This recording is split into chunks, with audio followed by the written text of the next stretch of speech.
নমস্কাৰ আজি সবিয়াহলৈ মই শান্তনু মহন্তই স্বাগতম জনাইছো বিতৰ্কিত বিধেয়ক লৈ প্ৰতিবাদ অব্যাহত আছে ৰাজ্যত আৰু স্বাভাৱিকতে দেখা গৈছে যে অন্য প্ৰতিবাদস্থলীৰ লগে লগে হেয়া ইলেক্ট্ৰনিক সংবাদ মাধ্যমে হওক তাৰ লগে লগে কিন্তু সোশ্যাল মিডিয়াটো খৰব চৰ্চা কেৱল ধুমুহা বলিছে সোশ্যাল মিডিয়াটো সকলোৱে সমৰ্থন আৰু বিৰোধিতা কৰি আসলতে সপক্ষে আৰু বিপক্ষে বহুতে মুকলিকৈ যুক্তি দিছে সোশ্যাল মিডিয়াত হেয়া স্বাভাৱিক কাৰণ মুকলি এখন মঞ্চ মুকলি প্লেটফৰ্ম সপক্ষেও যুক্তি দিছে বিপক্ষেও যুক্তি দিছে কিন্তু আসলতে বিভিন্ন সময়ত যদি আমি পৰ্যালোচনা কৰিবলৈ যাওঁ চাও বহু ক্ষেত্ৰত দেখা গৈছে কেতিয়াবা এই যিখন তৰ্কযুদ্ধ সোশ্যাল মিডিয়াৰ হেয়া হয়তো কোনো অইনফালে ঢাপলি মেলে কেতিয়াবা কমেন্ট বক্সত গৈ খুব অশালীন মন্তব্য কৰাও পৰিলক্ষিত হয় যাৰ ফলত যিখন যুক্তিযুদ্ধৰ আসলতে আশা কৰা হৈছিল যিখন বিতৰ্কিত বিধেয়ক সম্পৰ্কে যি ধৰণে মুকলি মনে আলোচনা কৰাৰ প্ৰয়োজন আছিল কি হয়তো অন্য এক গতিলৈ পৰা পৰিলক্ষিত হয় সময় সময় মই সকলো ধৰণৰ বিতৰ্কৰ কথা কোৱা নাই গতিকে আমি বিভিন্ন সময়ত দেখা পাইছো যে বিভিন্ন ধৰণৰ পোষ্টে বিতৰ্কৰ সৃষ্টি কৰিছে সোশ্যাল মিডিয়াত বহুলোকে ইতিমধ্যে বিভ্ৰান্ত হৈছে আসলতে কি কৰা উচিত অনুচিত অপপ্ৰচাৰ দুইটা পক্ষই অভিযোগ দিয়ে যে অপপ্ৰচাৰ চলোৱা হৈছে কেবক লৈ আসলতে তেওঁলোকৰ যুক্তিসমূহ কি সেই যুক্তিসমূহ আজি আমি ষ্টুডিঅ'ৰ মজিয়াত ধৰি ৰাখিবলৈ চেষ্টা কৰিম আসলতে ইয়াতে কোনো আজি আৰু কমেন্ট বক্সত গৈ এটা মন্তব্য দি ট্ৰল কৰি আতৰি যোৱাৰ প্ৰশ্ন আহিব নোৱাৰে যি বলিষ্ঠ যুক্তিৰে নিজে পোষ্ট দিছে এটা পোষ্ট দিছে কাৰণ সামাজিক মাধ্যম বহু লোকে সেই পোষ্ট ফলো কৰিছে অনুসৰণ কৰিছে আৰু তাৰ পিছত এটা সিদ্ধান্তত উপনীত হ'বলৈ চেষ্টা কৰিছে সেই কথাসমূহ আজি মুকলিমূৰীয়াকৈ সেই সকল লোকে ক'ব যিসকলে সোশ্যাল মিডিয়াত খুব সক্ৰিয় হৈ আহিছে এই বিষয়টোক লৈ বিতৰ্কিত বিধেয়ক লৈ কেপ সিটিজেনশিপ এমেন্ডমেন্ট বিল যিখন বিলক লৈ আজি সমগ্ৰ উত্তৰ পূৰ্বাঞ্চল উত্তপ্ত হৈ আছে বেছিভাগ লোকেই এই বিধেয়কখনৰ বিৰোধিতা কৰিছে সোশ্যাল মিডিয়াটো সেই একেই দৃশ্যই দেখা পাওঁ আমি একেই পৰ্যালোচনা দেখা পাওঁ কিন্তু তাৰ পিছতো বহু লোকে কিন্তু বিধেয়কখনৰ সমৰ্থন কৰিছে যিসকলে সমৰ্থন কৰিছে তেখেতসকলৰ ওচৰতো নিশ্চয় যুক্তি থাকিব কি যুক্তি আছে আজি মুকলিকৈ কওক আৰু যিসকলে বিৰোধিতা কৰিছে বিৰোধিতা কৰা লোকসকলেও মুকলিকৈ পৰ্যালোচনা কৰক সেয়া আমাৰ উদ্দেশ্য আসলতে যদি সম্ভৱ হয় এই মুহূৰ্তত যদি আমাৰ লগত আছে কেইটামান সোশ্যাল মিডিয়াৰ স্ক্ৰীনশ্বট আমি দেখাই ল'ব বিচাৰিম আসলতে কি ধৰণে চলি আছিল বিতৰ্কসমূহ কি ধৰণে চলি আছিল কিছু বিতৰ্কিত পোষ্ট আমি দেখাব বিচাৰিছো আসলতে যদিও সোশ্যাল মিডিয়া মুক্ত কণ্ঠ মুক্ত মঞ্চ কিন্তু সকলো কথা জানো আমি মুক্তভাৱে বা মন গলে কৈ দিব পাৰো সেই ধৰণৰ প্ৰশ্ন বাৰে বাৰে উত্থাপিত হৈ আহিছে কাৰণ অবয়সত কি ধৰণে ইনফ্লুয়েন্স হ'ব প্ৰভাৱ কি ধৰণে পৰিব সমাজত সেই কথাসমূহ আছে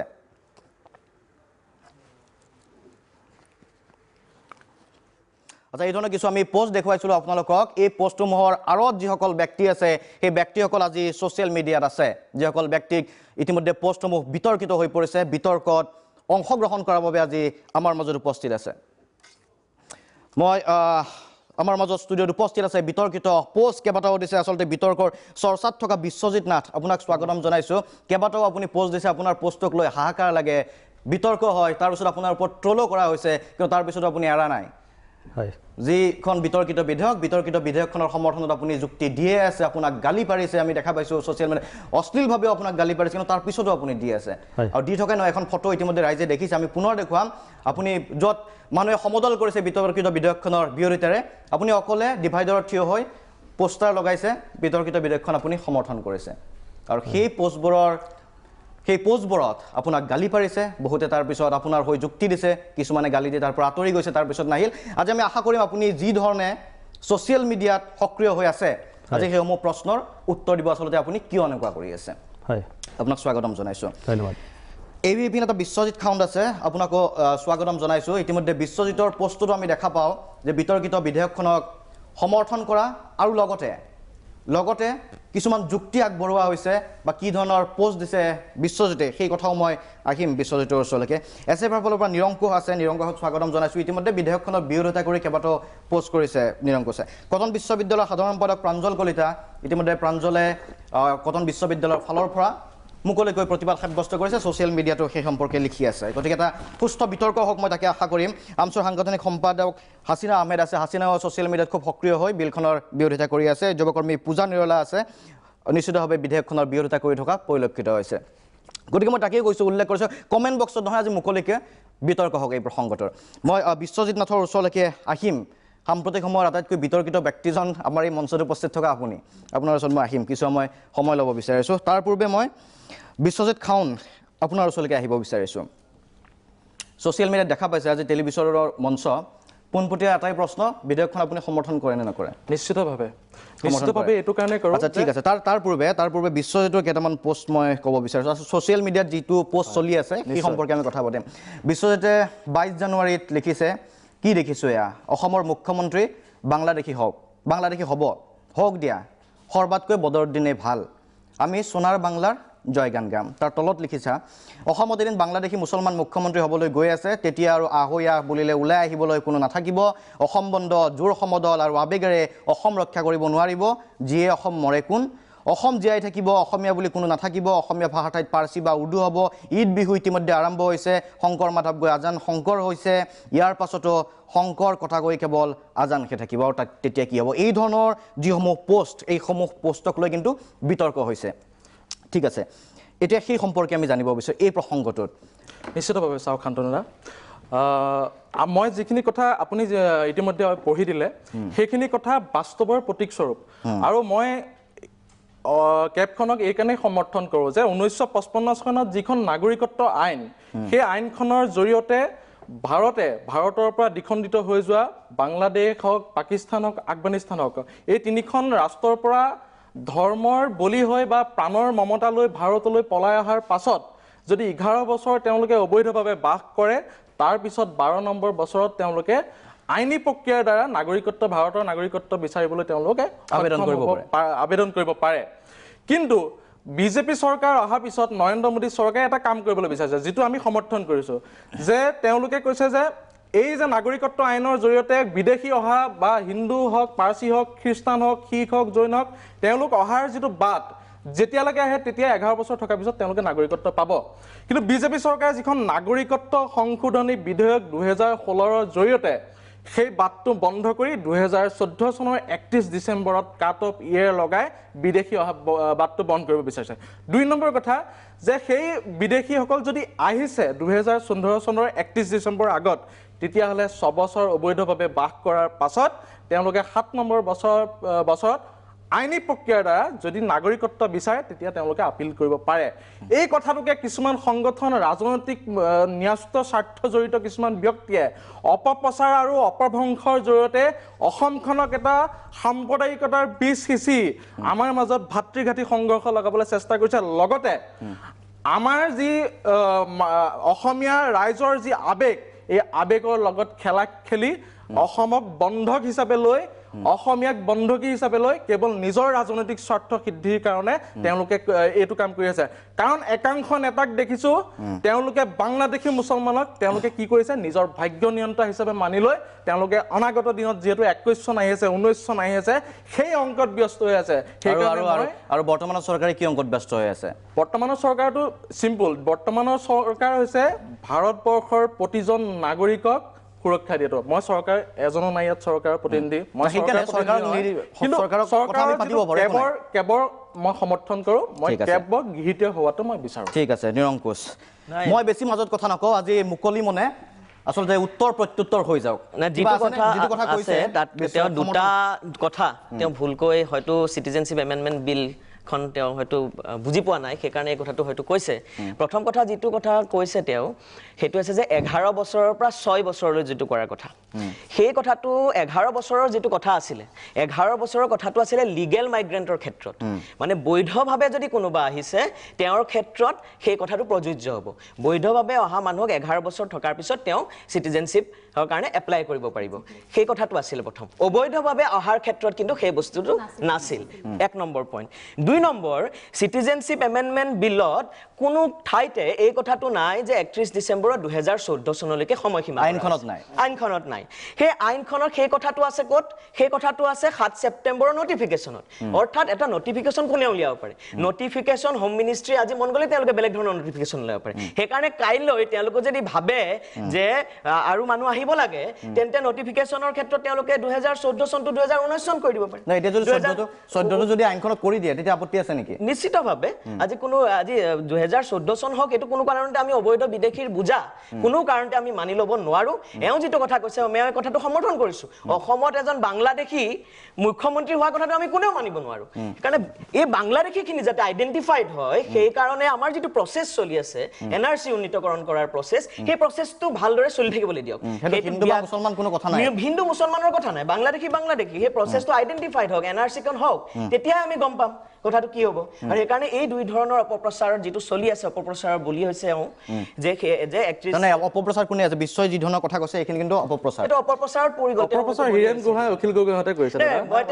অপপ্ৰচাৰ হীৰেন গোহাঁইৰ দৰে এজন সাম্প্ৰদায়িক ব্যক্তিয়ে কৰি আছে ঠিক আছে এইটো নিৰ্দিষ্ট মই তেওঁৰ নিৰ্দিষ্ট পইণ্টত কথাটো কৈছো তেওঁৰ যিটোটা কথা ক'লে সেইটো বাংলাদেশী মুছলমানৰ কথা যিটো কৈছে তেওঁ কৈছে যে অবৈধ বাংলাদেশীৰ কথাটো নাছিলে সিটিজেনশ্বিপ এক্ট 1955ত সেইটো অবৈধ মানে ইলিগেল মাইগ্ৰেন্টৰ কথাটো আছিলে দ্বিতীয় কথাটো হৈছে কেবত 2014 31 ডিসেম্বৰৰ কথাটো কোনো কাৰণতে নাই সেইটো নটিফিকেশন যেতিয়া মন যায় ঠিক চেঞ্জ কৰিব পাৰিব আৰু বিদেশী আহাৰ সেই সুবিধাটোৱে আচলতে এই আইনখনে মুকলি কৰি দিব গতিকে বিশ্ব তাৰপিছত মন্তব্যটো উঠাই লোৱাৰ স্কোপ আছে নে নাই কাৰণ 2014 দুটা কথা কৈছে দুটা কথা কিন্তু ভুল বুলি কৈছে উদাহৰণৰ এনেকুৱা তেওঁলোক ভৱিষ্যত দস্তা না এই দুটা পইণ্ট যেটা ক'লে এই পইণ্টটো মানি লোৱা তেওঁ কৈছে যে এই বস্তুটো আকৌ বিজেপি চৰকাৰ বা কোনবা চৰকাৰ এইটো নতুনকে আকৌ এটা সন কাটঅফ ইয়াৰ দিয়াৰ চান্স আছে মই এইটো কথা কৈছে আমাৰ নিৰংকুশ দাহঁতৰ যিটো আইডিঅলজি এওঁলোক হৈছে এটা এনেকুৱা ধৰণৰ আইডিঅলজি যে ভৱিষ্যত দস্তা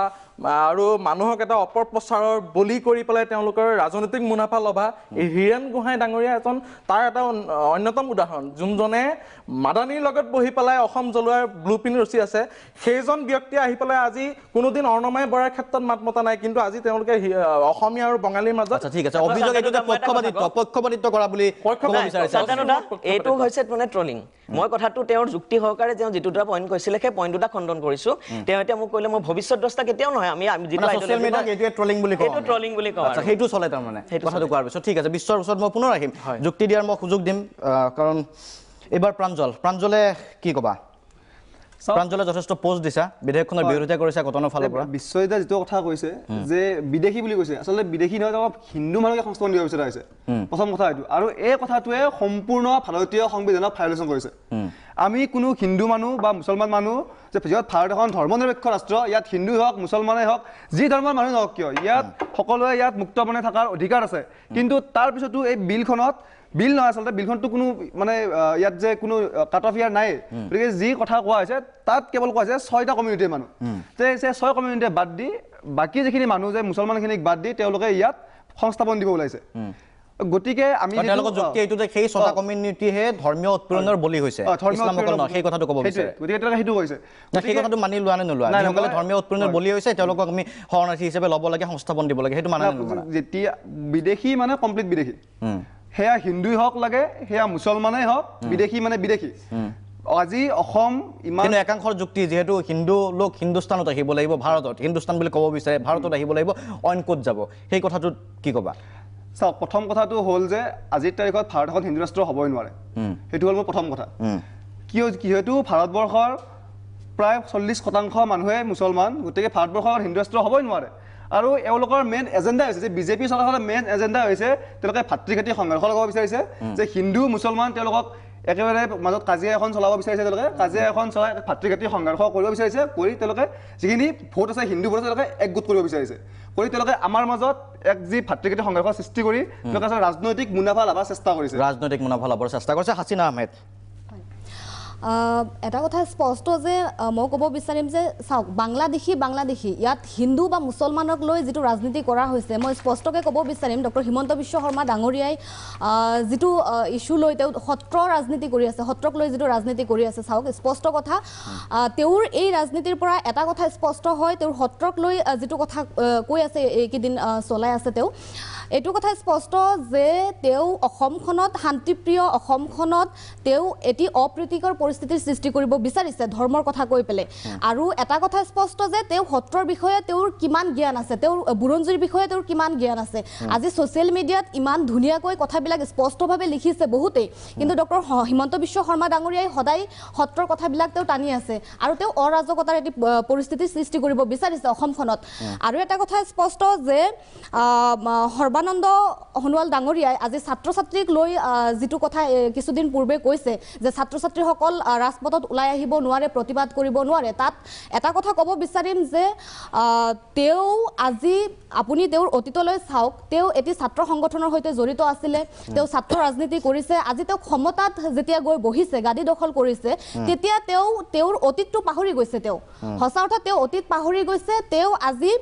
ছাত্ৰ ছাত্ৰীৰ ওপৰত তেওঁৰ যিটো মন্তব্য দিছে সঁচাকৈ এইটো হাস্যকৰ বিষয় বুলি ভাবোঁ এগৰাকী ছাত্ৰী হিচাপে মই ক'ব বিচাৰোঁ আৰু মই হিমন্ত বিশ্ব শৰ্মা ডাঙৰীয়াক স্পষ্টভাৱে ক'ব বিচাৰোঁ যে তেওঁ বুৰঞ্জী অধ্যয়ন কৰক তেওঁ আইনৰ কিতাপসমূহ অধ্যয়ন কৰক যিগৰাকী হিমন্ত বিশ্ব শৰ্মা ডাঙৰীয়াই সংবিধানৰ শপত লৈ তেওঁ শাসনত অধিষ্ঠিত হৈছিলে তেওঁ ক্ষমতাত গাদী দখল কৰিছিলে আজি সেইগৰাকী হিমন্ত বিশ্ব শৰ্মা ডাঙৰীয়াই সংবিধানক অপমান কৰি আছে স্পষ্ট কথা অৰাজকতাৰ সৃষ্টি কৰিব বিচাৰিছে এই মানে শান্তিপ্ৰিয় অসমখনত মই আহিম আপোনাৰ ওচৰলৈকে যিহেতু ছাত্ৰৰ কথা কৈছে বা এই ধৰণৰ যিটো প্ৰতিবাদ সেই প্ৰতিবাদৰ কথা কৈছে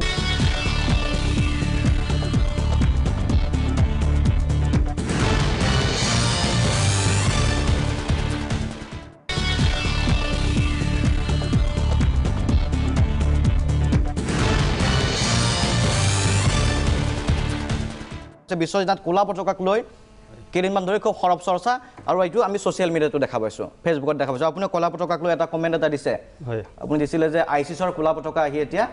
অসম পালে গতিকে ইয়াৰ আঁৰত এই ধৰণৰ মৌলবাদী থাকিব পাৰে সাংঘাতিক ধৰণৰ পোষ্ট এটা দ্বিতীয় প্ৰসংগ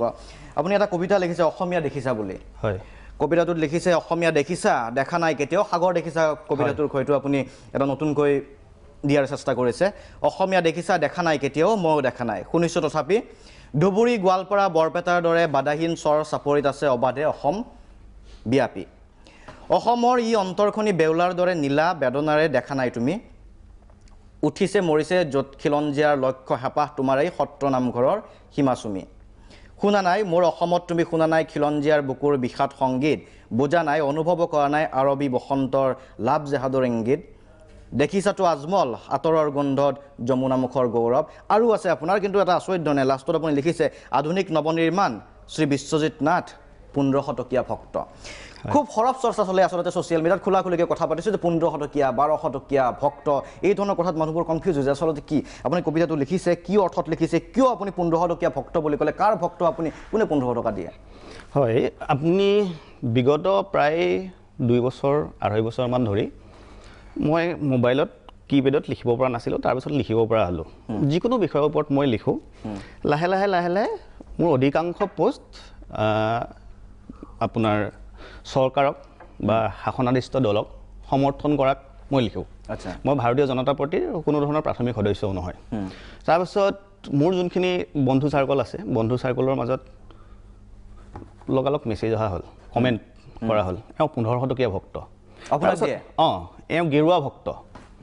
মই ভাবি আচৰিত হ'লোঁ মই কেনেকৈ 1500 টকীয়া ভক্ত হ'লোঁ তাৰপিছত মই নিজে সাংবাদিকতা কৰোঁ মই বিজেপি দলৰ বহুত কেইজন কৰ্মীক সুধিলোঁ যে 1500 টকীয়া ভক্ত তোমালোকক কোনোবাই 1500 টকা দিয়ে নেকি কৈছে তো নিদিয়ে মই কৈছোঁ মই বিজেপি ছাপোৰ্টত বা চৰকাৰৰ ছাপোৰ্টত প্ৰধানমন্ত্ৰীৰ ছাপোৰ্টত যদি কিবা এটা লিখোঁ মোক 1500 টকীয়া ভক্ত গেৰুৱা ভক্ত তেনেকৈ ধৰণে গালি পাৰে তাৰপাছততো সেইটো গেৰুৱা ভক্তটো হয় আৰু বিভিন্ন ধৰণৰ নিজেও লিখি দিলে মই সেইকাৰণে নিজেও লিখি দিলোঁ যিহেতু তেওঁলোকে গেৰুৱা ভক্ত বা 1500 টকীয়া ভক্ত বুলিয়ে মোক চিনি পায় গতিকে আপুনি সেইটো পৰিচয়ত আপত্তি নাই আপোনাৰ সেইটো আপত্তি নাই আৰু তেওঁলোকে কৰিছে কাইলৈ তেওঁলোকে কেম্ব্ৰিজ এনালাইটিকাৰ 15 লাখ টকীয়া ভক্ত হ'ব পাৰে মই 1500 টকীয়া ভক্ত আজিৰ দিনত গুৱাহাটী মহানগৰীত এজন মানুহ 1500 টকাত চলিব পাৰে জানো আপুনি নিজে সেইটো হিচাপটো কৰিব তাৰপাছত তেওঁলোকে হিচাপটো কিয় কম দিছে সেইটো কাৰণে দুখ লাগে অলপ বঢ়াই দিলে ভাল আছিল আচ্ছা বঢ়াই দিলে ভাল আছে যি কি নহওক আজি দেখা গৈছে ৰাজ্যত চাৰিওফালে প্ৰতিবাদ হৈছে ব্যাপক প্ৰতিবাদ আজি আছুৱে প্ৰতিবাদ কৰিছে KMSSে প্ৰতিবাদ কৰিছে এনেকুৱা দল সংগঠন নাই যিয়ে প্ৰতিবাদ কৰা নাই আছে ABVPয়ে প্ৰতিবাদ কৰা নাই হয়তো প্ৰতিবাদী ৰেলী উলিওৱা নাই কিন্তু বিভিন্ন দল সংগঠনে কৰিছে বৌদ্ধিক মহলে কৰিছে কিন্তু তাৰ পিছতো আপোনাৰ আত্মবিশ্বাসটো কি কোনটো কনফিডেন্সত আপুনি অকলে ডিভাইডাৰত থিয় হয় হাতত আপুনি পোষ্টাৰ এখন লৈ নাগৰিকত্ব সংশোধনী বিধেয়ক সমৰ্থন কৰি আছে যিটো প্ৰসংগ ইতিমধ্যে কৈছে যে এয়া সাম্প্ৰদায়িক এখন বিল তাত ধৰ্মৰ ভিত্তিত নাগৰিকত্ব দিবলৈ চেষ্টা কৰা হৈছে, আকৌ বাংলাদেশী আনিব বিচৰা হৈছে, বা তাত যিহেতু কাট অফ ইয়াৰ নাই গতিকে আহিব পাৰে, কিন্তু তাৰ পিছতো আপোনাৰ আত্মবিশ্বাসটো কি কাৰণে বিলখনৰ প্ৰতি? মই সুস্থ বিতৰ্কৰ কাৰণে সুধিছোঁ। হয় হয়, এতিয়া মই আগৰ পৰাই কৈ আছিলোঁ, বিভিন্নজনে মোক 1500 ঢকীয়া ভক্ত গিৰুৱা ভক্ত কয়, মই কৈছিলোঁ যে বিশ্বজিৎ নাথে সদায় ফেক্টছ এণ্ড ফিগাৰৰ ওপৰত কথা কয়, সেইকাৰণে মই কেবৰ ওপৰত কোৱাৰ আগতে কেইটামান পটভূমি কৈ ল'ব বিচাৰিছোঁ। প্ৰথম কথা হ'ল 2011 চনত বৰাক উপত্যকাত তৰুণ গগৈ, তদানীন্তন মুখ্যমন্ত্ৰী আৰু তদানীন্তন কংগ্ৰেছ মন্ত্ৰী হিমন্ত বিশ্ব শৰ্মাই বৰাক উপত্যকাত গৈ পেলাই হিন্দু বাংলাদেশীক নাগৰিকত্ব দিব লাগে বুলি পোষকতা কৰি ভাষণ দি আহিলে। তাৰপাছত 2012 চনৰ এপ্ৰিল মাহৰ 20 তাৰিখে তদানীন্তন মুখ্যমন্ত্ৰী তৰুণ গগৈয়ে ভাৰতৰ প্ৰধানমন্ত্ৰীক বাংলাদেশীক নাগৰিকত্ব দিব লাগে বুলি তেওঁ স্মাৰকপত্ৰ দিলে আনুষ্ঠানিকভাৱে। অসম চৰকাৰৰ পদক্ষেপ। আটাইতকৈ ডাঙৰ কথা, বহু কথা অসমৰ মিডিয়াই লুকুৱাই থৈছে আৰু ভাৰতীয় জাতীয় কংগ্ৰেছে লুকুৱাই থৈছে, বিশেষকৈ অসম প্ৰদেশে। 2012 চনতেই কংগ্ৰেছ দলে ৰাজ্যসভাত এমেণ্ডমেণ্ট বিলখন আনিছিলে, আজিলৈকে কিন্তু তেওঁলোকে প্ৰকাশ নকৰিলে, কিন্তু পাছ কৰাব নোৱাৰিলে। প্ৰথম 2014 চনৰ 31 ডিচেম্বৰ যোনটো কাট অফ মাৰ্কৰ কথা কৈছে, সেইটো কোনে কৈছে আপুনি জানেনে? আপুনি আচৰিত হ'ব, এই প্ৰস্তাৱটো ৰাজ্যসভাত আগবঢ়াইছিলে সাংসদ, কংগ্ৰেছ দলৰ সাংসদ মল্লিকাৰ্জুন খাৰ্গে। হ'ল 2000 এই বিলখনত বেলেগ একো চেঞ্জ কৰা হোৱা নাই। এই বিলখনত এই SFI ডাঙৰীয়ে যোনটো ক'লে যে আপোনাৰ নতুনকৈ অৰ্ডিনেন্স আহিব, তাত 6 বছৰৰ জেগাত আকৌ চেঞ্জ কৰি দিব 2014। এতিয়া কথাটো হ'ল বেলেগ একোৱে চেঞ্জ কৰা নাই। তাত বিগত বৰ্ষত আছিল, বিগত এমেণ্ডমেণ্টৰ আগত আছিল 12 বছৰ আৰু এতিয়া 6 বছৰ কৰা গৈছে। কিন্তু এইখিনি অবৈধ নাগৰিকৰ ক্ষেত্ৰত নাছিল বুলি কৈছে। নাই নাই, একোৱে চেঞ্জ কৰা হোৱা নাই। নাই নাই, আপুনি বিলখনত উল্লেখ নাই। ক'ত উল্লেখ আছে মই আপোনাক কৈ দিছোঁ। নহয়, ক'ত উল্লেখ আছে মই আপোনাক কৈ দিছোঁ। বিলখনত উল্লেখ নাই। মই এইটো কথাই কৈছোঁ যে ফৰেনাৰ্ছ ৰ'ব, আপোনালোকে কৈ থাকোঁতে মই কোৱা নাছিলোঁ, মোকো ক'বলৈ দিয়ক, মই কৈ আছোঁ। দিছোঁ মানে বিলখনত এই চনটোৰ কথা উল্লেখ নাই। 2014 চনৰ এই যিটো তাৰিখ কাটমাৰ্কৰ কথা উল্লেখ নাই, সেইটো বিলখনত উল্লেখ কৈছোঁ। হয় হয়, এতিয়া আপোনাৰ ফৰেনাৰ্ছ এমেণ্ডমেণ্ট অৰ্ডাৰ 2015ত আপোনাৰ ছেপ্টেম্বৰ মাহত 2015 ছেপ্টেম্বৰ মাহত যোনখন ওলাইছিলে, তাতেই 31 ডিচেম্বৰ 2014 কাট অফ ইয়াৰ কথা উল্লেখ আছে। এতিয়া মই কিয় সমৰ্থন কৰোঁ? এক্সেক্টলি, কংগ্ৰেছে বাৰু কৰিলে, ঠিক আছে, মই সেইটো বিতৰ্ক কথা কংগ্ৰেছে বাৰু কৰিলে, সেইটো ভাল হ'ল জানো কথা? মই সমৰ্থন কৰিছোঁ। অসমৰ স্বাৰ্থত ভাল হ'ব জানো? সেইটো অসমৰ স্বাৰ্থত ভাল কি হৈ আছে আপুনি সেইটো কওক। নাই, এতিয়া ভাল হ'ব জানো? এইটো কৰিলে ভাল হ'ব জানো? আপুনি কিয় সমৰ্থন কৰিছে সেইটো জানিব বিচাৰিছোঁ। শুনক, অসমৰ স্বাৰ্থত ভাল হ'বলৈ হ'লে আপোনাক এই পটভূমিকেইটা মই আকৌ পুনৰবাৰ কৈ আছোঁ। চেঞ্জ কৰিলে, কেৱল 6 বছৰ কৰিলে। তাৰপাছত 2015 চনত বিজেপি দিনতো কিন্তু এমেণ্ডমেণ্ট হৈছিলে। লাষ্ট এমেণ্ডমেণ্ট বিজেপি দিনতে হৈছিলে। 1955 চনৰ এখন নাগৰিকত্ব আইন এমেণ্ডমেণ্ট 5 বাৰ হৈছে এতিয়ালৈকে। 1986 অসমত আছিল অগপ চৰকাৰ, 1992 চন অসমত আছিল কংগ্ৰেছ চৰকাৰ, 2003 চন অসমত আছিল কংগ্ৰেছ চৰকাৰ, 2005 চন অসমত আছিল কংগ্ৰেছ চৰকাৰ। হ'ল 2015 চনত অসমত আছিল কংগ্ৰেছ চৰকাৰ, কিন্তু কেন্দ্ৰত আছে বিজেপি চৰকাৰ। তেতিয়া কিন্তু কাৰো একো অসুবিধা হোৱা নাছিল। বিলখন একেটাই আছে, মাত্ৰ কৈছোঁ যে 6 বছৰ 12 বছৰ হৈছে। আৰু কাট অফ মাৰ্কৰ আপুনি যোনটো কথা কৈছে 31 ডিচেম্বৰ 2014, এইটো কিন্তু 2015ৰ একখনতেই আছে। এইখন 2016ৰ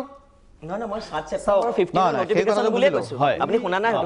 কংগ্ৰেছ যদি কথা নাথাকিব, কংগ্ৰেছৰ মানুহ বহি থকা নাই, ইয়াত কোনো বিজেপি মানুহ বহি থকা নাই। ইয়াত আমি প্ৰকৃত অসমীয়া বহি আছোঁ, অসমীয়াই আমি অসমক ৰক্ষাৰ চেষ্টা কৰি আছোঁ। আপুনিও অসমীয়া, ময়ো অসমীয়া। গতিকে আপুনি আপোনালোকে অসমখনক কেনেকৈ বচাব, কেনেকৈ বচাব লাগে অসমীয়া বুলি দাবী কৰিব নাহিব। আপুনি যিমান অসমত ভাল পায় মই ভাল পাওঁ। কথা কয় প্ৰাঞ্জল কলিতা ডাঙৰীয়াই কওক যে অসমীয়াক বচাবলৈ হ'লে কি কৰিব লাগিব? আমি মুছলমান বাংলাদেশীৰ ওচৰত হাতযোৰ কৰি ক'ব লাগিব যে তোমালোক আহা, বহা, আমাৰ ৰাজপথত বহা, আমাক শাসন কৰা। আপুনি আপোনাৰ নিজৰ বক্তব্যত কৈছে যে বদৰুদ্দিন আজমল এদিন গৈ অসমৰ মুখ্যমন্ত্ৰী হ'ব। বদৰুদ্দিন আজমল যোৱা বিধানসভা ইলেকশ্যনত তেওঁ হাৰিছে। আৰু এই কাৰণে হাৰিছে যে তেওঁ কোনো ধৰণৰ উন্নয়নৰ কাম কৰা নাছিল তেওঁৰ সমষ্টিত, সেইকাৰণে তেওঁ হাৰিছে। যদিহে বিজেপিৰ মানুহে যদি উন্নয়নৰ কাম কৰে, গৰিষ্ঠ সংখ্যক অসমৰ বিধানসভা সমষ্টি বৰ্তমান বাংলাদেশী মুছলমানৰ দখলত আছে। বাংলাদেশী মুছলমানৰ নহয়, বাংলাদেশী নাই এইটো বাংলাদেশী মুছলমান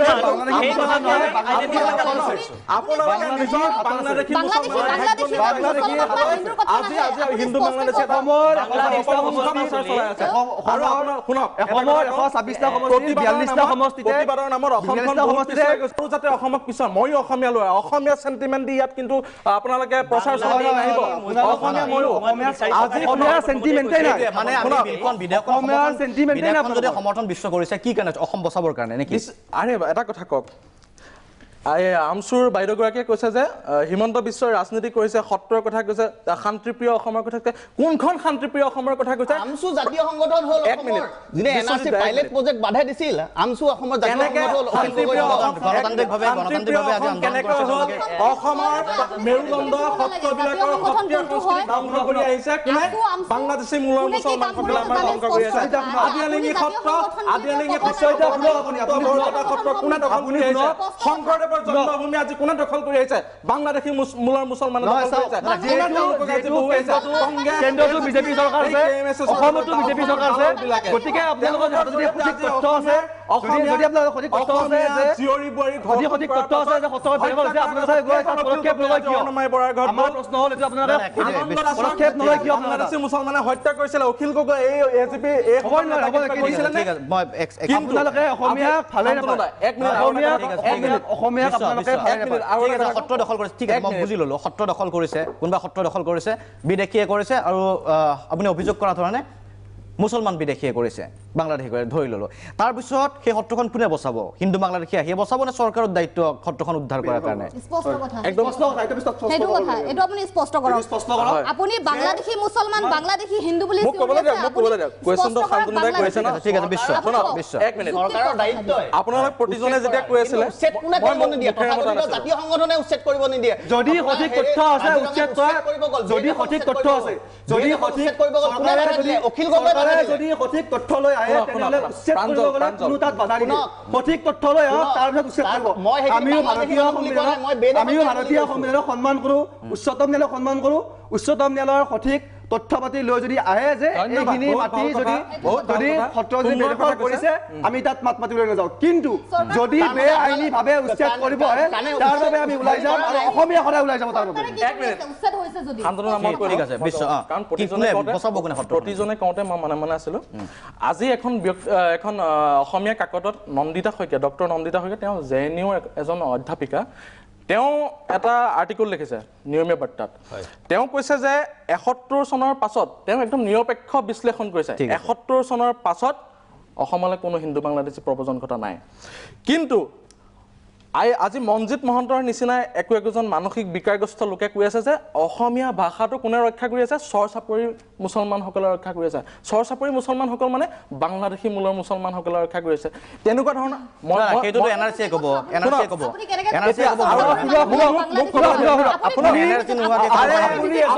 আমচুক জাতীয় সংগঠন বনাইছে। আপোনালোকে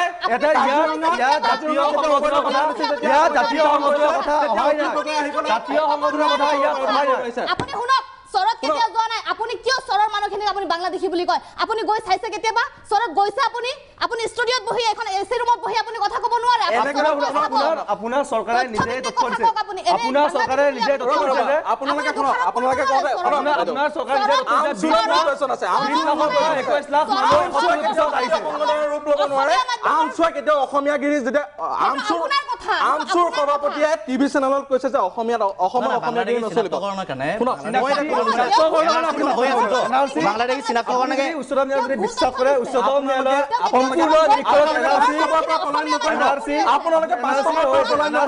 বাংলাদেশী মুছলমানক কেতিয়া ভাগ্য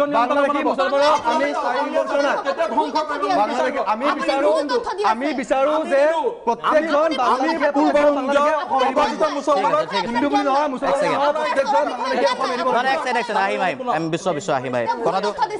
ফেচবুকৰ নিচিনা হৈ আছে, কাৰণ কথাবিলাক জানিব লাগিব, আৰু কিছু উত্তেজনাপূৰ্ণ মুহূৰ্ততো কিছুমান কথা ওলাই, সেইখিনি কথাও গম পাব লাগিব ৰাইজে, কাৰণ কথাবিলাক ওলাই। দ্বিতীয় কথা, একদম সহজ কথাটো এইটোৱে যে চৰত যিটো বাংলাদেশী মুছলমানৰ কথা কৈছে অফিচিয়েলি সেই কথাটো ক'বলৈ বাধা আছে কাৰণ NRC-খন এতিয়া হোৱা নাই আৰু কাক বাংলাদেশী বুলি ক'ব পৰা যাব NRC হোৱাৰ পিছত যাক বাংলাদেশী বুলি আইনে ক'ব বা NRC-য়ে ক'ব সেই কথাখিনি আমি ধৰি ল'ব পাৰিম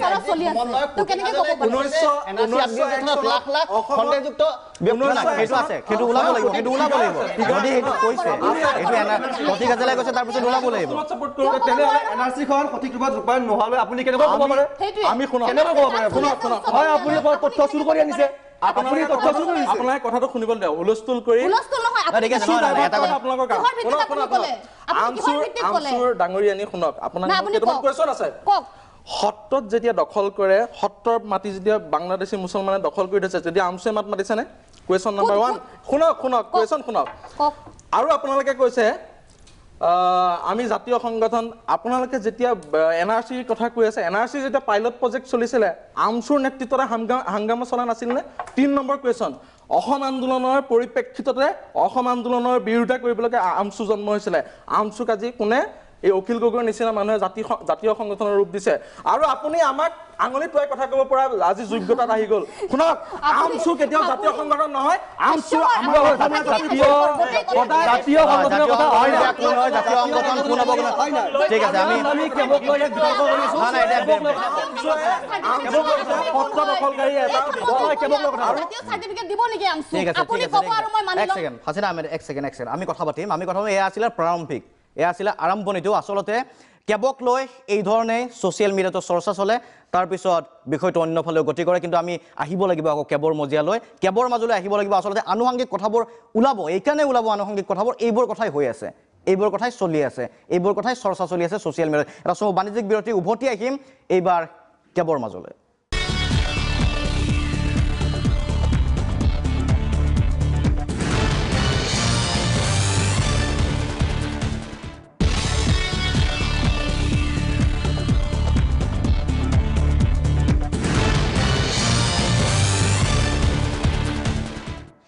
উভতি আহিছোঁ অনুষ্ঠানৰ পৰৱৰ্তী অংশলৈ আমি কথা পাতি আছিলোঁ বিতৰ্কিত বিধেয়ক সম্পৰ্কে আৰু লগতে ছ'চিয়েল মিডিয়াত যিখন মহাৰণ চলি থাকে আজি ষ্টুডিঅ'ৰ মজিয়াত সেই একেখন মহাৰণ আচলতে কিন্তু ইয়াত কমেণ্ট বক্সত আক্ৰমণ নহয় সন্মুখাসন্মুখীকৈ আক্ৰমণ নহয় যুক্তি তৰ্কৰে আক্ৰমণ এইবাৰ মই পূজা নিৰলাৰ ওচৰলৈকে আহিব বিচাৰিছোঁ ইতিমধ্যে বিৰতিৰ পূৰ্বে আমি বিষয়টোক লৈ কথা পাতিলোঁ কেবক লৈ কি চলিছে ছ'চিয়েল মিডিয়াত কি চলিছে আচলতে দিগ্ভ্ৰান্ত হৈ নাযাওক বিভ্ৰান্ত হৈ নাযাওক কোনেও এটা সুস্থ কথাত সেই বিতৰ্কটো আহক কেবক আপুনি সমৰ্থন কৰে নে নকৰে যদি নকৰে কিয় নকৰে বা বিশ্বজিৎ খাউণ্ড আৰু বিশ্বজিৎ নাথৰ যুক্তিক কিদৰে আপুনি কাটিব বিচাৰে একজেক্টলি এই যে আপুনি ক'লে শব্দ এটা বিভ্ৰান্ত মূল কথাটো ইয়াতে বহিও মই এটা কথা ফিল কৰিছোঁ অনুভৱ কৰিছোঁ যে বিশ্বজিৎ খাউণ্ড হওক বা বিশ্বজিৎ নাথ দুয়োগৰাকীৰ কথাৰ পৰাই যে তেওঁলোকে গোটেই বস্তুখিনিকে বিভ্ৰান্ত কৰিব বিচাৰিছে প্ৰথমে কংগ্ৰেছ ধৰণৰ কথা ক'লে কিন্তু কেবখন আনিছে কোনে এই মুহূৰ্তত কেবখন আনিছে বিজেপিয়ে আমি এই কথা পাহৰিলে নহ'ব যে বিজেপি চৰকাৰে ইমপ্লিমেণ্টেশ্যনৰ কাৰণে আজি কেবখন আনিছে একে সময়তে ইতিমধ্যে নিৰংকুশে কৈ গৈছে যে NRC প্ৰক্ৰিয়া যে উচ্চতম ন্যায়ালয়ৰ তত্ত্বাৱধানত চলি আছে তাৰপিছত আমি তাত এফালে আমি চিঞৰ বাখৰ কৰিছোঁ অসম চুক্তি ৰূপায়ণৰ কাৰণে বিদেশী নিষ্কাশনৰ কাৰণে বহিষ্কাৰৰ কাৰণে ঠিক সেই সময়তে আপোনাৰ এনেকুৱা এটা কেবৰ দৰে এটা মানে আপোনাৰ গোটেই বিধেয়ক এখন আনি গোটেই বিশৃংখল কৰাৰ আঁৰত তেওঁলোকৰ এটা ষড়যন্ত্ৰমূলক বা এটা যে অভিসন্ধি নাই আমি কেনেদৰে ক'ম কাৰণ তেওঁলোকে এইখন আনাৰ লগে লগে তেওঁলোকে NRC-খনক নৎসাত কৰি দিছে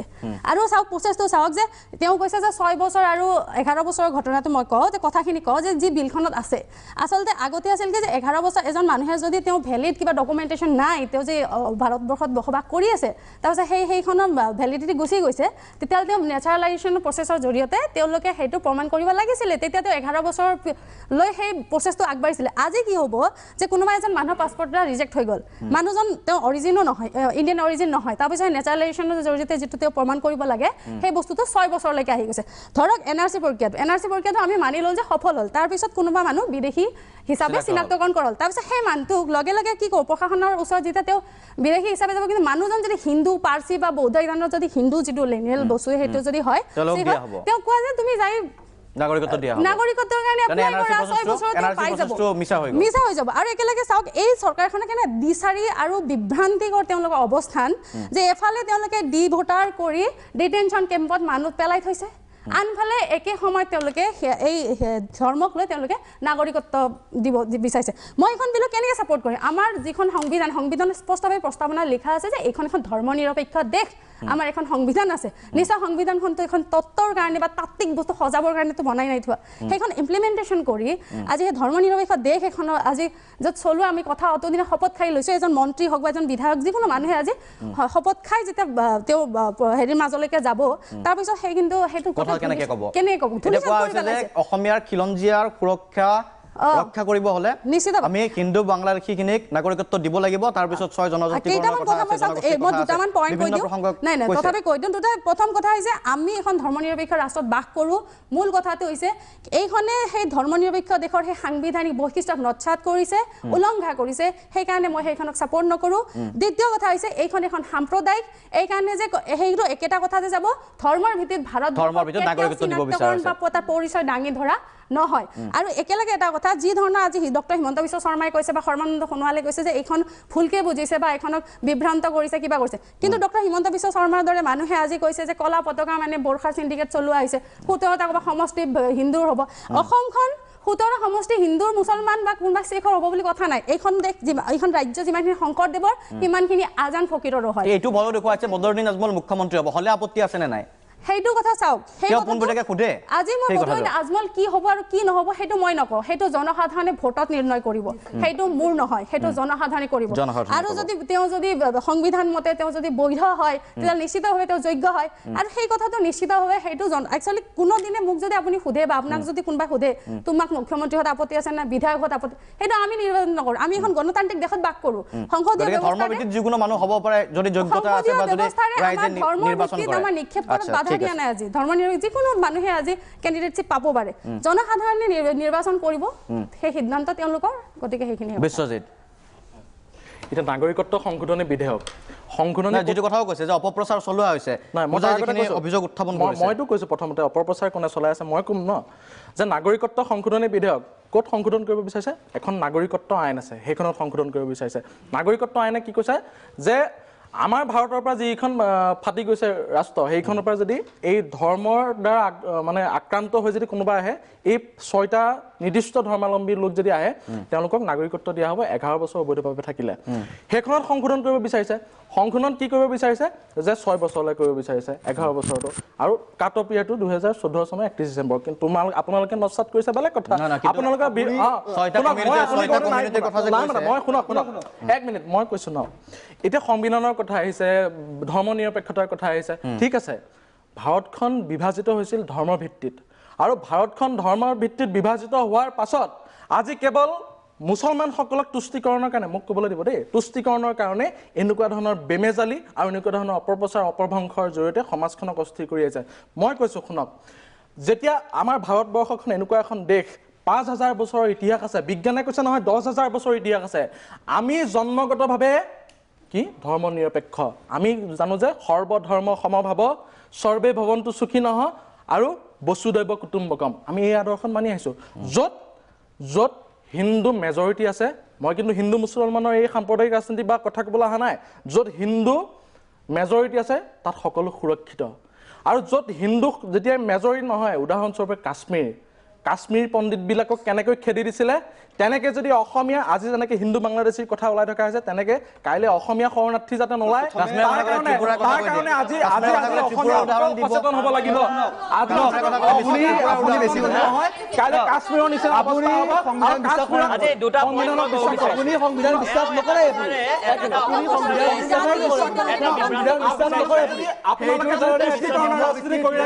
সংস্থাপন দিবলৈ ওলাইছে ত্ৰিপুৰা কথা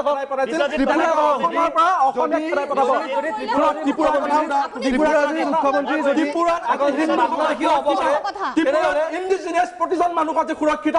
নহয়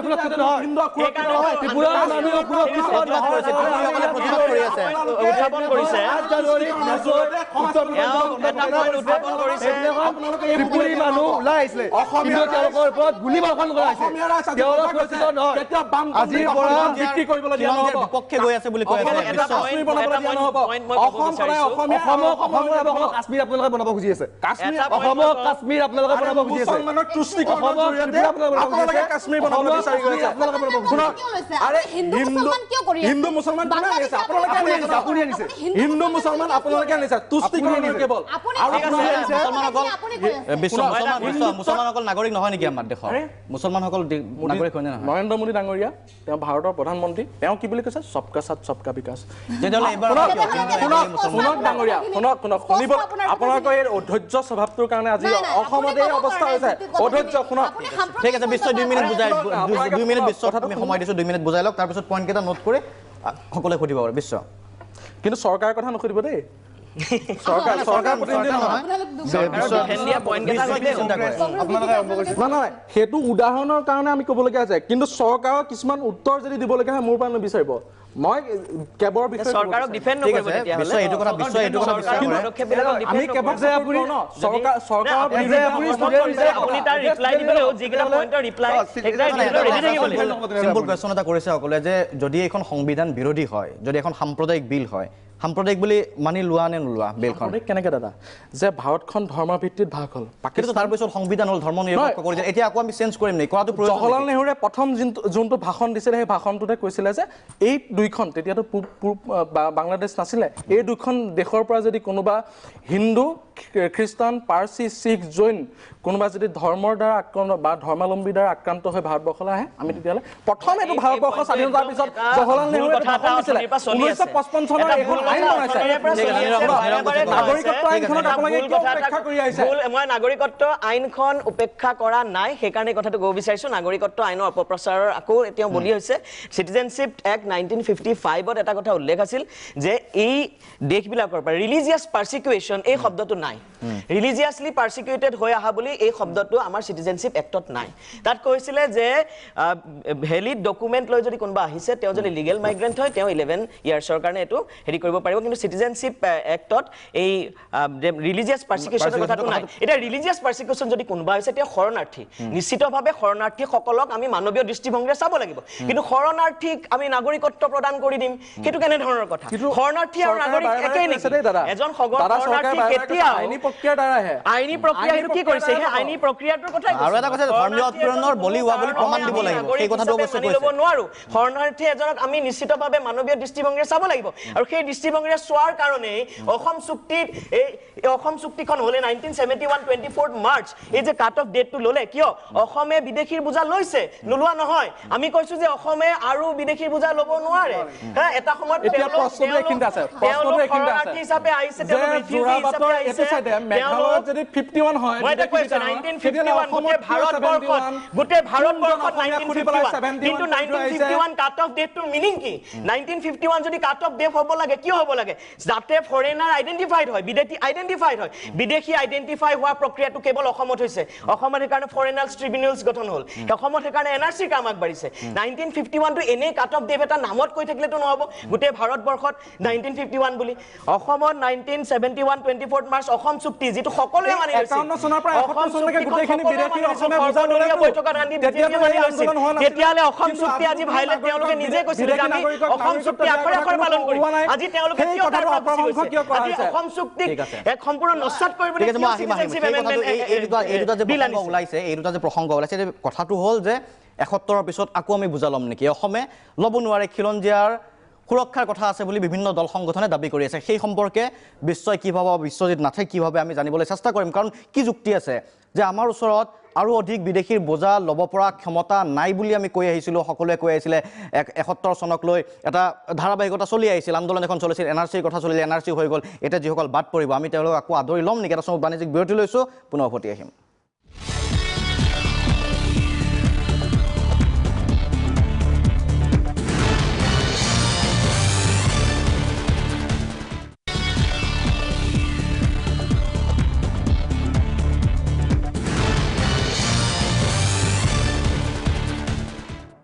উভতি আহিছোঁ অনুষ্ঠানৰ পৰৱৰ্তী অংশলৈ আমি ইতিমধ্যে কথা পাতি আছোঁ বিতৰ্কিত বিধেয়ক সম্পৰ্কে ছ'চিয়েল মিডিয়াত যিসমূহ পোষ্ট ট্ৰল আৰু লগতে কি ধৰণৰ কমেণ্টছ আৰু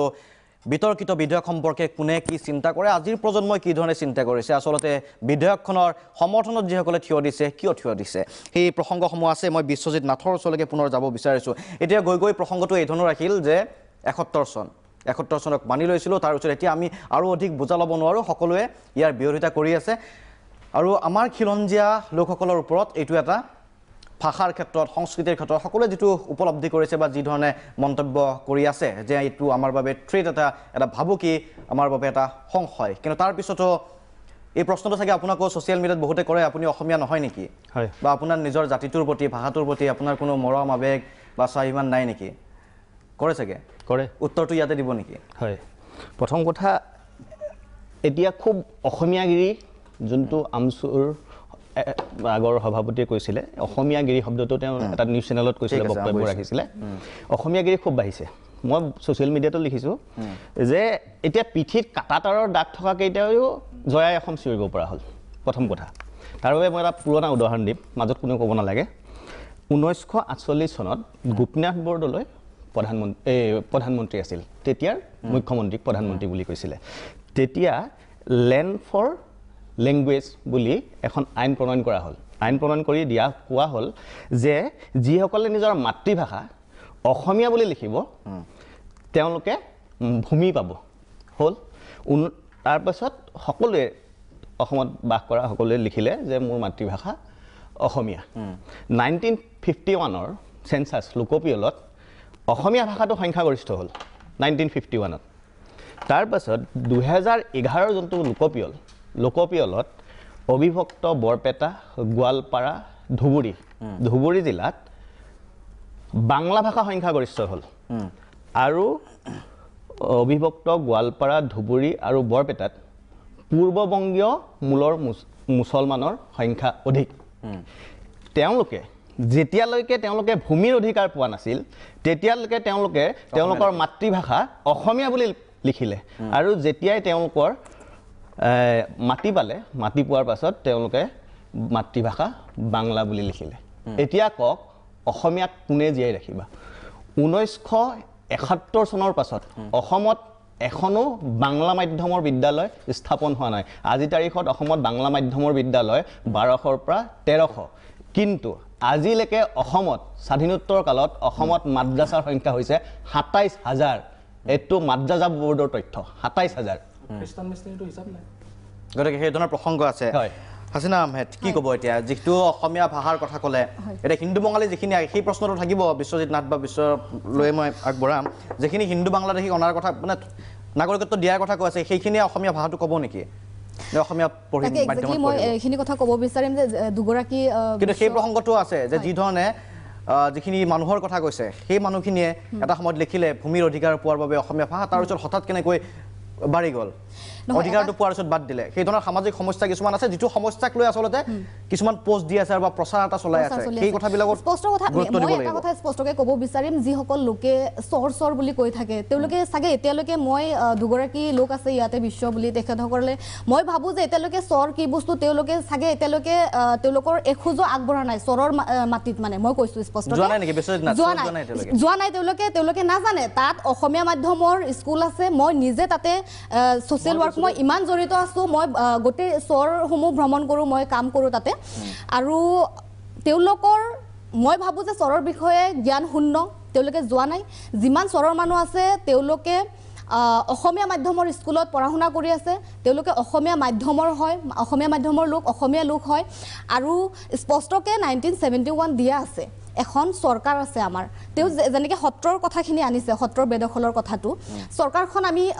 বনাই দিছোঁ ভোট দি পেলাই, তেওঁলোকক কি আমি নাচিবলৈ দিছোঁ নেকি তাতে? তেওঁলোকৰ কাম নাই, তেওঁলোকে কাম কৰিব নোৱাৰে নেকি? যদি বাংলাদেশী আছে, তেওঁলোকে কিয় বাংলাদেশীক এতিয়ালৈকে খেদা নাই? বাংলাদেশী বুলি কিমান চিঞৰিব? এতিয়া ধৰ্মৰ কথা আহি গৈছে যে মুছলমান বা হিন্দু। আৰু এটা এষাৰি কথা যে তেওঁ যিটো আমচুক, মানে জাতীয় সংগঠন হয় নে নহয়, তেওঁ চাগে হিমন্ত বিশ্ব শৰ্মা ডাঙৰীয়াৰ ভক্ত হ'ব নিশ্চিতভাৱে, মই কৈছোঁ। কাৰণ হিমন্ত বিশ্ব শৰ্মাই যোৱা কেইদিন ধৰি তেওঁৰ যিমান স্পীচ, যিমান ভাষণ ৰাখিছে, আমচু, আচু, কৃষক মুক্তি, SFI গোটেইকেইটাৰ নাম লৈছে। তেওঁলোকৰ নাম নোলোৱাকৈ তেওঁৰ ভাষণ সম্পূৰ্ণ হোৱা নাই। তেওঁ কৈছে যে আমছু এইবিলাক জাতীয় সংগঠন হয় নেকি তেওঁ প্ৰশ্নবোধক চিন দিছে আজি কি আমি হিমন্ত বিশ্ব আমছু কৈছে সেইটো আপুনি কোন হয় আমছুক জাতীয় সংগঠন বুলি আপুনি ক'ব তাৰ পিছত আপুনি সাৰ্টিফিকেট দিব আমছু জাতীয় সংগঠন নহয় আমছু আছে অসমীয়া বিদ্বেষী এটা সংগঠন আৰু আমছুৱে অসমীয়াৰ পৰিপন্থী কাম কৰি আছে আপুনি ক'ব নোৱাৰে আপুনি সাৰ্টিফিকেট দিব তাৰ পিছত মই জাতীয় সংগঠন হ'ব নেকি আপুনি যেতিয়া বৰপেটত আইলট প্ৰজেক্টৰ বিৰোধিতা কৰিছে আজিজুৰ ৰহমানে কৈছে যে অসমত অসমীয়াগিৰি নচলে যেতিয়া অসমীয়া জীয়ৰী বোৱাৰী ধৰ্ষণ কৰা হয় তেতিয়াহ'লে আপোনালোকে কিবা স্পষ্টীকৰণ দিয়ে নে আপোনালোকে অসমীয়া জীয়ৰী বোৱাৰী ধৰ্ষণ কৰাৰ সময়ত প্ৰতিবাদ কৰিছেনে আপোনালোকে অসম আন্দোলনৰ বিৰোধিতা কৰি পেলাই আমছুৰ জন্ম হৈছিলে আমছু কিহৰ কাৰণে জন্ম হৈছিলে নাই এতিয়া আমছুৱে বস্তুমান হয় ন ভুলকে কৈ আছে ভুলকে অসমৰ ৰাইজে জানে অসমৰ ৰাইজে জানে বুজি পাইছো বিষয়টো আমছু নহয় 71 চনত নাই এতিয়া কথাটো এইটো হৈছে যে 71 চনত ৰাইজে জানে ন ৰাইজক সোধক অসমীয়াই জানে ন আমছু কি সংগঠন অসমীয়াই জানে ন অসমীয়া আপুনি কাক কৈছে সোশ্যাল মিডিয়া ভুলকে এনেকুৱা ধৰণৰ বিভ্ৰান্তিৰ পৰিস্থিতি চৰ্চা কৰি কথা কৈছে চৰ্চা কৰি সেই এখনক আপুনি অসমীয়া সেই কথাটো হয় যিসকলে বাহিৰৰ ওলাই অসমীয়া জীয়ৰী বোৱাৰী ধৰ্ষণ কৰে সেইসকলে কেনেকে মই এজন অসমীয়া হয় ঠিক আছে বিশ্ব আছে না আমি আহিম নাই মই বিৰতি ল'ব লাগিব ধৰ্ষণ কেৱল বাংলাদেশী মুছলমানৰ দ্বাৰা হৈছে ঠিক আছে এই কথাটো বিশ্ব এক ছেকেণ্ড এই কথাবিলাকে ব্যাখ্যা দি থকা হৈছে আৰু ৰাইজৰ ওচৰত আমি এৰি দিছোঁ এই ব্যাখ্যাবিলাক কি ধৰণে ৰাইজে গ্ৰহণ কৰিব এক ছেকেণ্ড কাৰণ এই ধৰণে কোৱা হৈছে ছ'চিয়েল মিডিয়াতো যি ধৰণে সমৰ্থন কৰা হয় কিন্তু সন্মুখত ঢাল হিচাপে বদৰুদ্দিন আজমল বা সংখ্যালঘুৰ এই প্ৰসংগটো ধৰ্ষণৰ প্ৰসংগ অপৰাধজনিত কাৰণবোৰ সন্মুখত ৰাখি কৰা হয় সেইটো এটা সঁচা কথা সেই ধৰণৰ ট্ৰেণ্ড এটা চলিছে কিন্তু সেই কথাটো কিমান দূৰ গ্ৰহণযোগ্য নহয় কেবখনৰ লগত সেই বিষয়টো কিমান দূৰ জড়িত হৈ আছে বা কেবখনে আমাক লাভান্বিত কৰিব নেকি সঁচাকৈ সেই প্ৰশ্ন এটা থাকিব কেবে আমাক অসমীয়া জাতিক বা অসমীয়া যিটো আজি কৈ থকা হৈছে অসমীয়াসকলক বা আমাৰ খিলঞ্জীয়াসকলক যিসকল আমি বাস কৰি আছোঁ সেইসকল লোকক আমাক কি ধৰণে সুৰক্ষিত কৰিব কেবে বা কেবৰ লগত জড়িত আনুষাংগিক প্ৰশ্নবোৰে এটা বিৰতি লৈছোঁ বিৰতিৰ পিছত পুনৰ উভতি আহিম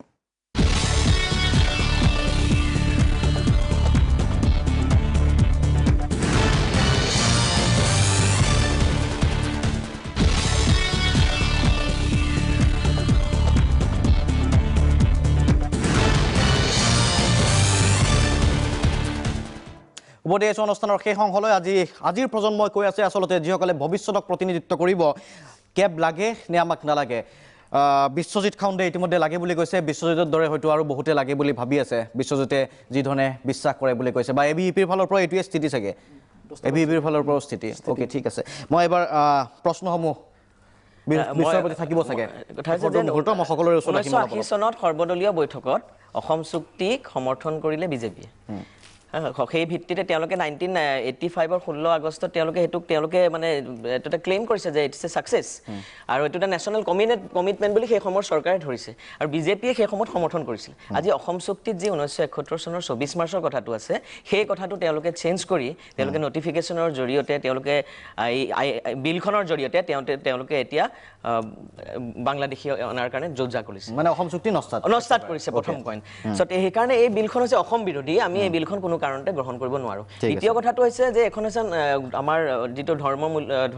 ধৰ্ম নিৰপেক্ষ প্ৰমূল্যবোধ তাৰ আমাৰ পৰিপন্থী আমাৰ সংবিধান বিৰোধী এটা কথা বিশ্বজিতে বাৰে বাৰে কৈ আছিল যে আমাৰ ধৰ্মৰ ভিত্তিত ভাগ হৈছে আসলে ধৰ্মৰ ভিত্তি নহয় ভাৰতবৰ্ষ এখন ধৰ্ম নিৰপেক্ষ ৰাষ্ট্ৰ হিচাপে ভাৰতবৰ্ষ স্বাধীনতাৰ সময়ত গঠন হৈছে আৰু ভাৰতবৰ্ষ কেতিয়াও হিন্দু ৰাষ্ট্ৰ হ'ব নোৱাৰে ভাৰতবৰ্ষ সেকুলাৰ এখন সেকুলাৰ হেৰি হিচাপে ধৰ্ম নিৰপেক্ষতাৰ ভিত্তিত আমাৰ ভাৰতবৰ্ষৰ সংবিধান আমাৰ সেইটো কথা লিখা আছে সেইকাৰণে তেওঁলোকে যদি অসম চুক্তিক হেৰি কৰে তেওঁলোকে তেতিয়াহ'লে কিয় 2014 31 ডিচেম্বৰৰ কথা কৈ আছে তেওঁলোকে খিলঞ্জীয়াৰ সুৰক্ষাটো বিচৰা নাই তেওঁলোকে অসমবাসীৰ সুৰক্ষা বিচাৰে তেওঁ হিন্দুৰো তেওঁলোকে সুৰক্ষিত কৰিব পৰা নাই আজি তেওঁলোকে যিবিলাক গৰিষ্ঠ সংখ্যক মানুহ ভাৰতবৰ্ষৰ গৰিষ্ঠ সংখ্যক মানুহ হিন্দু 80% হিন্দু সেই 80% হিন্দুৰ উন্নয়ন কৰিব পাৰিছে জানো মানে তেওঁলোকে হিন্দুৰ উন্নয়ন কৰা নাই এই আমচাঙত যে উচ্ছেদ কৰিলে কাজিৰঙাৰ উচ্ছেদ কৈ থাকে আমচাঙত যে উচ্ছেদ কৰিলে সেইবোৰ হিন্দু মানুহ নাছিল নেকি তেওঁলোকে আচলতে এই বাইনেৰিটিত মুছলমান হিন্দু তাত হেৰি কৰিব বিচাৰিছে সেয়েহে এই বিভেদখন ৰাজনীতি কৰিব বিচাৰিছে হিন্দু উন্নয়ন নহয় ধন্যবাদ জ্ঞাপন কৰিছোঁ প্ৰাঞ্জল কি আছে চমুকৈ চাওক এতিয়া বিজেপি গভৰ্ণমেণ্টে গম পাইছে যে তেওঁলোকৰ চৰকাৰ নাথাকে গতিকে তেওঁলোকে অসমীয়াক দম দিয়া আৰম্ভ কৰি দিছে কি লাভ হ'ব তেতিয়া কেইদিনমান আগতে হিমন্ত বিশ্ব শৰ্মাই নিজে মন্তব্য কৰিছে তোমালোকে যদি 8জন মানুহ যদি প্ৰটেষ্ট কৰা আমি তাৰ বিপৰীতে 800 মানুহ উলিয়াই দিম এই যে 1500 টকীয়া ভক্তৰ যে কথা কৈ থকা হৈছে এই যে 8জন মানুহৰ বিপৰীতে যদি তেওঁৰ কোনো সমৰ্থকে ক'লে যে আপুনি যদি 8জন যদি মানুহ ওলালে আমি আপোনাৰ লৈ হৈ ওলাই আহিম যে আপোনাৰ সমৰ্থন ওলাই আহিম কিন্তু হিমন্ত বিশ্ব শৰ্মাই নিজে ঘোষণা কৰিছে যে আপুনি 8টা ওলাব মই 800 উলিয়াম 800 টকীয়া সম্পূৰ্ণ 1500 টকীয়া ভক্ত 2000 টকীয়া ভক্ত আৰু এই 2000 ভক্ত ভাড়া কৰি আনে এই 8জনৰ বিপৰীতে 800 যুৱ মৰ্চাৰ বুলি কৈ আছে যুৱ মৰ্চা এবিপিৰ ল'ৰা তাকে যুৱ মৰ্চাৰ কৈছে গতিকে অসমীয়াক তেওঁলোকে দম দিয়া আৰম্ভ কৰি দিছে কেইদিনমান আগতে অসম বিশ্ববিদ্যালয়ৰ প্ৰবক্তা প্ৰদীপ দত্তৰে অসমীয়া ল'ৰাক দম দিছে যে বিজেপিৰ এজন নেতা দম দিছে যে তোমালোকে ইয়াত আহি ইয়াৰ পৰা চাৰ্টিফিকেট লৈ যাব নোৱাৰা দম দিছে তাক লৈ কিন্তু এবিপি নিমাত তাক লৈ কিন্তু ৰাষ্ট্ৰীয়তাবাদী অসমীয়া নিমাত প্ৰেছ ৰিলিজ দিছো দেই তাতকৈ নিমাত প্ৰেছ ৰিলিজ দিছো এইটো মিডিয়াত ওলাইছে শুনো যে আপোনালোকে কৈ আছে যে যিয়ে ধৰ্ষণ কৰিছে সেয়া মুছলমান মানুহ ইণ্ডিয়াত পাৰ ডে কৈছে আপুনি কৈছে অলপ শুনা কৈছে আপুনি চিঞৰি আছে 97% পূৰ্ববংগীয় মুছলমান মূলৰ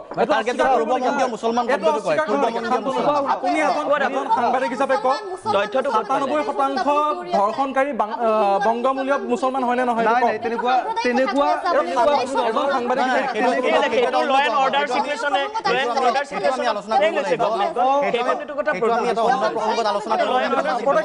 যিটো সত্য 97% ধৰ্ষণকাৰী আপুনি কাকতবিলাকত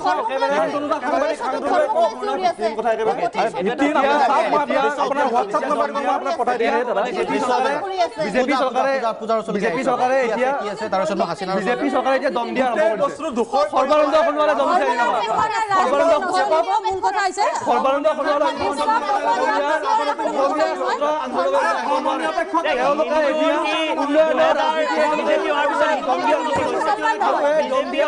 হিন্দুৰ কি উন্নয়ন কৰিলে এইটো কথা কওক আজি হিন্দু যুৱকে চাকৰি কিমান পাইছে আজি হিন্দুসকলৰ কি উন্নয়ন হ'লে তেওঁলোকৰ বাবে আমি তেওঁলোকৰ কাৰণে আমি যেতিয়া অসমীয়া ব্যৱস্থা গ্ৰহণ কৰিম বুলি কৈছো আমাৰ আমি সদায় সকলোকে মই সময় দিব লাগিব অলপ বিশ্বজিৎ শেষতটো কিবা ক'ব নাই ঠিক আছে সময় কম আছে বিশ্বজিৎ শেষত এতিয়া বহুতে কৈ আছে যে চৰকাৰে অহা বছৰ বিজেপি চৰকাৰ নাহে ভয় খাইছে চৰকাৰে ভয় খাই বিভিন্ন পদক্ষেপ লৈছে যদি চৰকাৰে ভয়ে খাইছে বা ৰাইজে চৰকাৰক ভাল পোৱা নাই পঞ্চায়তত ভাৰতীয় জনতা পাৰ্টি সংখ্যাগৰিষ্ঠ আসনত জিকিলে তাৰমানে ৰাইজে সমৰ্থন কৰি আছে নেকি সেইটো বুজাইছে নেকি দস্তুৰ মত কৰি আছে শুনক আপুনি কৈ থাকিলে মই কৈ থকা নাই আপুনি কৈ টিভি পৰ্দাত নিৰ্দিষ্ট সংগঠনৰ নিৰ্দিষ্ট 3জনমান মানুহে যদি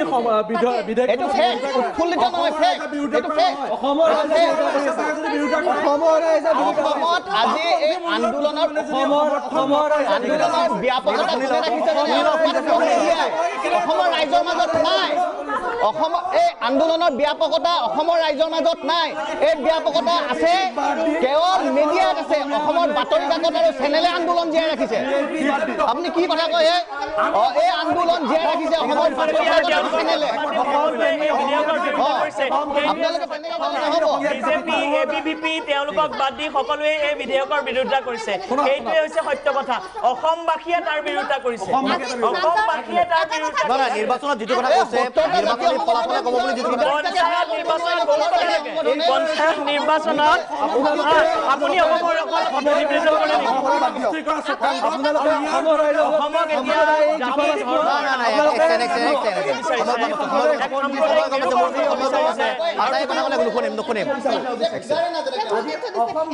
নাই সময় কম আছে না খুব চমক এটা বাক্য মই এষাৰ কথা ক'ব বিচাৰিম যে হিমন্ত বিশ্ব শৰ্মা আৰু গোটেই অসমখনত হিমন্ত বিশ্ব শৰ্মা সৰ্বানন্দ সোণোৱাল মহাপণ্ডিত আৰু বাকী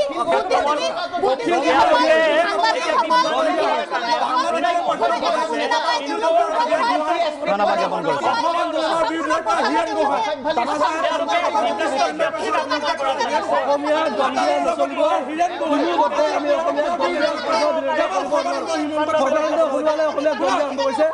ঠিক আছে ধন্যবাদ জ্ঞাপন কৰিছোঁ সময় শেষ গৈছে ওকে থেংক ইউ সময় আজি শেষ আমি বিষয়টো আলোচনা কৰিছোঁ ঠিক আছে বিশ্ব নাই মই এটা মুখনি মাৰি শেষ কৰি লওঁ সময়